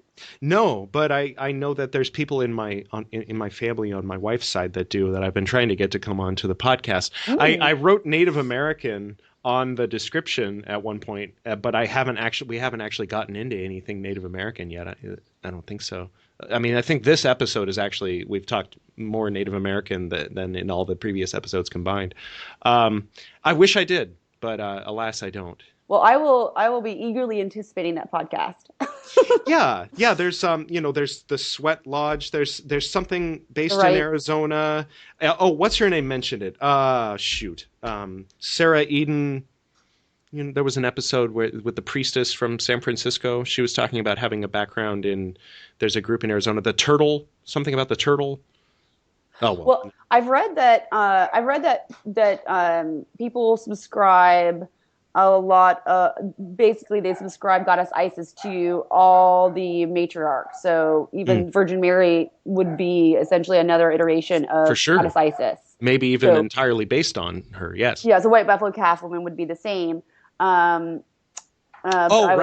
Yeah.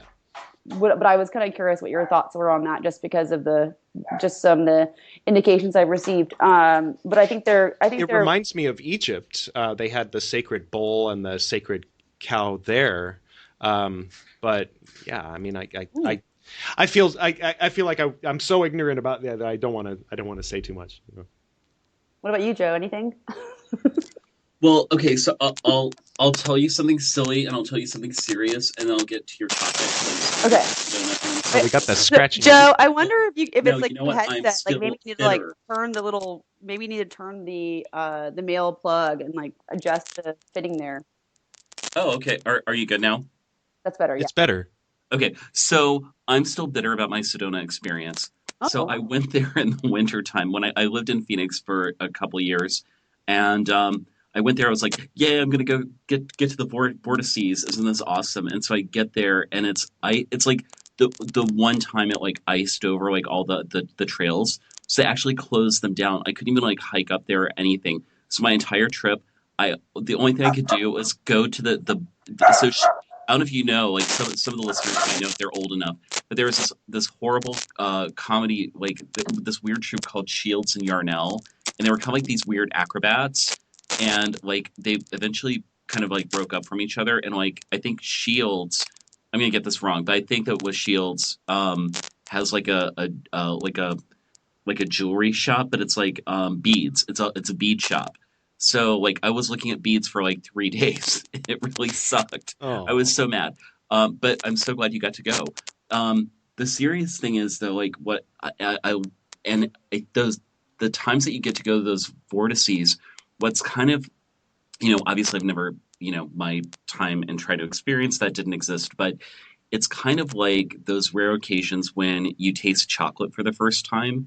And what's cool about it is that like if you had never eaten chocolate before, it would be really hard for me to describe it to you because yes, I can talk about the texture that it will melt in your hands, but it like, slightly, that it's, kind of dark, but it's really sensual. But how do you describe that taste of chocolate? And having those experiences are really cool. So when you have that opportunity, it's really, really nice.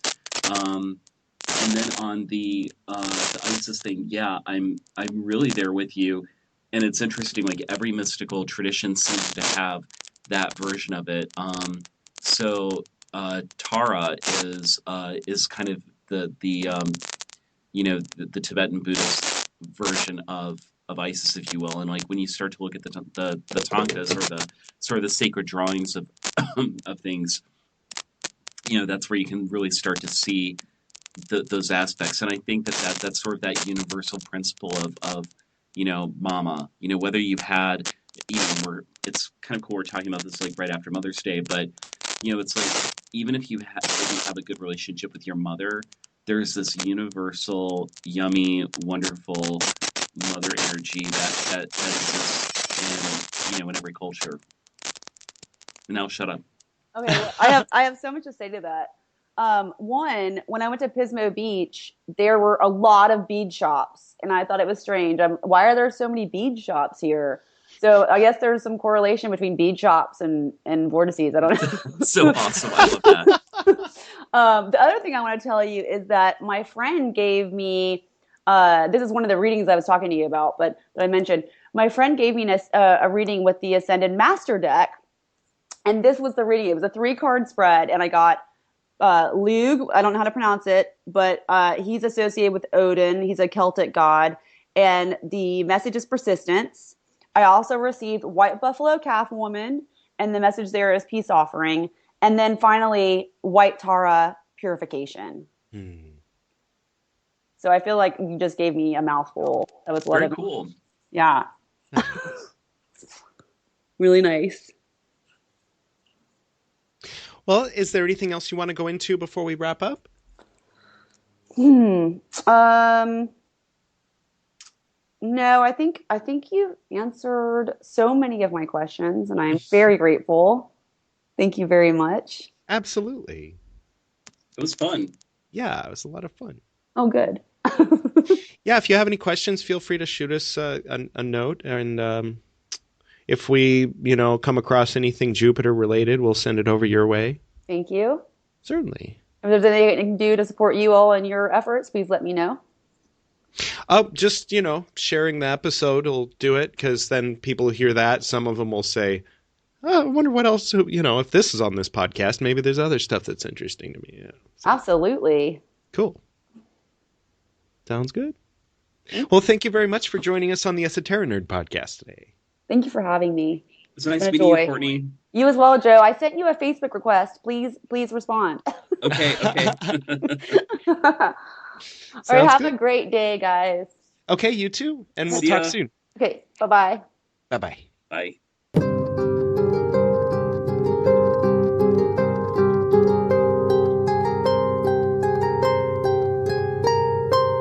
All right, have a great day, and I'll talk to you later. All right, you too. See ya. I'm glad we worked out the clicking. It's the stupid headset. So yeah, it's clicking again. It's clicking now. Oh no! Is it now? Yeah. Shit. Okay. I think I've got. If I get a better headset, I think it'll be good. I think that'll solve the problem. Okay. So we can look forward to that next time. And, okay. Until then. Yep. See ya. Have a go. Okay. Bye. Thank you, Courtney, for being our guest on the Esoterinerd tonight. Thank you, Joe, for being my co-host. Thank you to David Bowie for providing the sound bite for the new segment From Station to Station. The clip is from the song Station to Station, which you can find on his album Station to Station. Thank you to Henry Wolf and Nancy Jennings for the album Tibetan Bells, which you also heard during that segment. As well as to Kat Anderson and Duke Ellington's orchestra. The Doors for Light My Fire. Dead Can Dance for Chant of the Paladin, approaching the Shin path. Pink Floyd Echoes, Rising Up Out of the Box, you might remember. That was Libera singing Luminosa. when you were face to face with the Archangel. A bit of Nine Inch Nails album Fixed for the left basal angle, and Carmina Burana for the right. Special thanks, as always, to Susumu Ueda, as well as his father and the other monks, singing in the background right now, as well as in the intro, to Camille and Kennerly for the electric harp Game of Thrones transitions in and out of the interviews. And most importantly, thank you to you, the Esoterinerd, listening to this podcast. In the divine name of El, through in and with his mighty Archangel, Tzadkiel.